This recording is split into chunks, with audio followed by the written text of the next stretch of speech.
नमस्कार। मुद्रा एवं शाख सामाजिक विज्ञान के इस कालखंड से मैं आप सभी का स्वागत करता हूं बच्चों।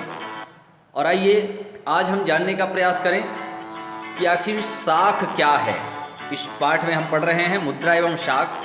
तो कल तक हमने मुद्रा और उनके विभिन्न पहलुओं पर हमने विचार किया। चालू खाते, बचत खाते, स्थायी जमा खाता, इन सब चीज़ों पर हमने अध्ययन किया बच्चों। और आज हम उससे थोड़ा आगे चलते हैं और इस पाठ में जानने का प्रयास करें शाख क्या है। तो आइए देखते हैं शाख क्या है। तो यहाँ पर आप अपने पाठ्य पुस्तक का पृष्ठ क्रमांक 255 निकालिएगा और जहाँ से हम आगे बढ़ते हैं शाख। प्यारे बच्चों, हम अपनी आवश्यकता की अनेक वस्तुओं को खरीदने के लिए प्रायः अपने पास रखे रुपयों का उपयोग करते हैं। हमें कई बार ऋण लेने की ज़रूरत पड़ती है कि जैसे किसी चीज़ की हमें ज़रूरत है और उसके हिसाब से हमारे पास पैसे नहीं हैं तो हमको कई बार ऋण लेना पड़ता है। और हमें अपने परिचित से या स्वजन कोई रिश्तेदार हैं उनसे ऋण लेना पड़ता है, या फिर ऐसी संस्था जो हमें ऋण दे सके तो उसके लिए क्या बैंक या वित्तीय संस्थाओं से उधार प्राप्त करते हैं। बैंक, व्यक्ति या फिर अन्य संस्थाएं, यहाँ से देखिएगा, अन्य संस्थाएं हमारी वित्तीय क्षमता को देख करके मतलब उसका आकलन करके हमें ऋण प्रदान करती है, जिन्हें हम कुछ समय के बाद ब्याज सहित लौटाते हैं। हमें कई बार व्यापारी पैसे चुकाने के लिए समय देते हैं या सामान खरीदने के लिए पहले पैसे देते हैं। इन्हीं सभी ऋण या ऋण जैसी परिस्थितियों को ही हम शाख कहते हैं। बच्चों, मैं एक उदाहरण दूं। दो किसान जो बैंक में ऋण लेने के लिए गया है, एक के पास 5 एकड़ खेत है और एक के पास 50 एकड़ की खेती बाड़ी करता है, और दोनों 5-5 लाख रुपए का वह ऋण लेना चाहता है। ठीक है, मगर बैंक ने एक को कहा कि आपको ऋण मिल जाएगा, दूसरे को कहा आपको ऋण नहीं मिलेगा। तो किसको मिलेगा?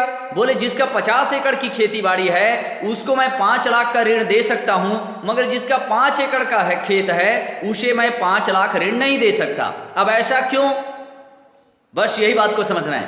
प्यारे बच्चों, बैंक इस बात का मूल्यांकन करती है कि अगर मैं इस व्यक्ति को 5 लाख रुपए अगर ऋण देता हूं तो इसका खेत कितना है? 5 एकड़ है, मतलब यह ऋण देने में सक्षम नहीं होगा। किसी कारण से इसका खेती बाड़ी नुकसान हो गया तो यह ऋण नहीं चुका पाएगा, जबकि जिसका 50 एकड़ की खेती बाड़ी है वह पैसे आसानी से लौटा देगा। और इसी वित्तीय आधार को ही शाख कहा जाता है। इन्हीं सभी चीज़ों को ध्यान में रख करके बैंक द्वारा लोन या ऋण प्रदान किया जाता है। तो प्यारे बच्चों, शाख हमारी वर्तमान और भविष्य की कई आवश्यकताओं को पूरा करने में सहायता प्रदान करते हैं। ये हमारी तात्कालिक क्रय क्षमता मतलब खरीदने की क्षमता और साथ ही क्रय क्षमता के साथ वृद्धि करते हैं। वही बैंक या फिर व्यक्ति हमें ऋण देने के एवज में ब्याज के रूप में किराया भी मांगते हैं। किराया देना पड़ता है। अगर बैंक ने ऋण दिया है, जब मैं ऋण चुकाऊंगा तो उसके बदले वो क्या लेगा?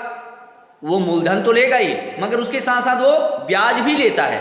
फिर आप किसी व्यापारी के पास से पैसे निकालते हैं। बच्चों, क्या व्यापारी के पास से आप पैसे निकाले हैं तो आपके पास खेती बाड़ी, सोना चांदी, घर कुछ भी नहीं है, क्या वो व्यापारी आपको 2 लाख रुपए लोन दे देगा या ब्याज पैसा देगा? क्या नहीं, वो बोलेगा आपके पास खेत कितना है।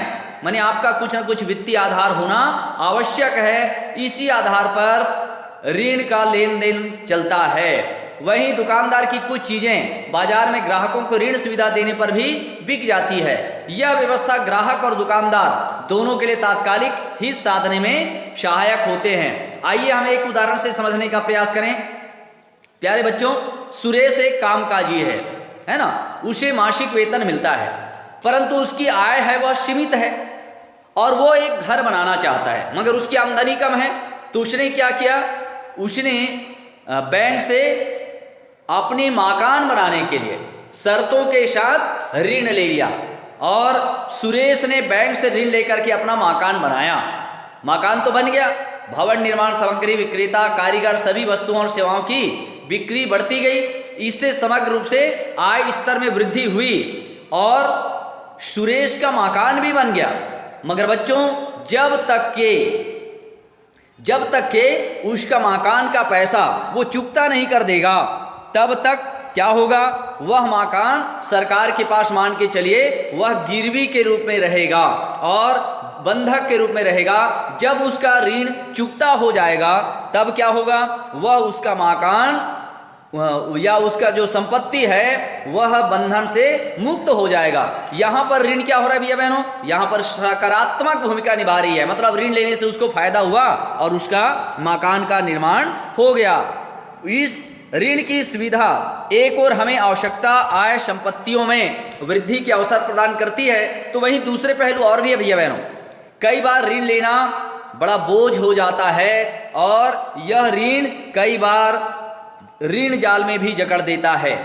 ऐसे ही एक उदाहरण है, एक छोटी सी किसान स्वप्ना, इसने क्या किया, 3 एकड़ जमीन पर उसने मूंगफली उगाई, इस उम्मीद पर कि फसल तैयार होने के बाद वह कर्ज अदा कर देगी। खेतों के खर्चों के लिए वह साहूकार से ऋण लेती है, लेकिन कीटों के हमले से पूरी फसल चौपट हो गई।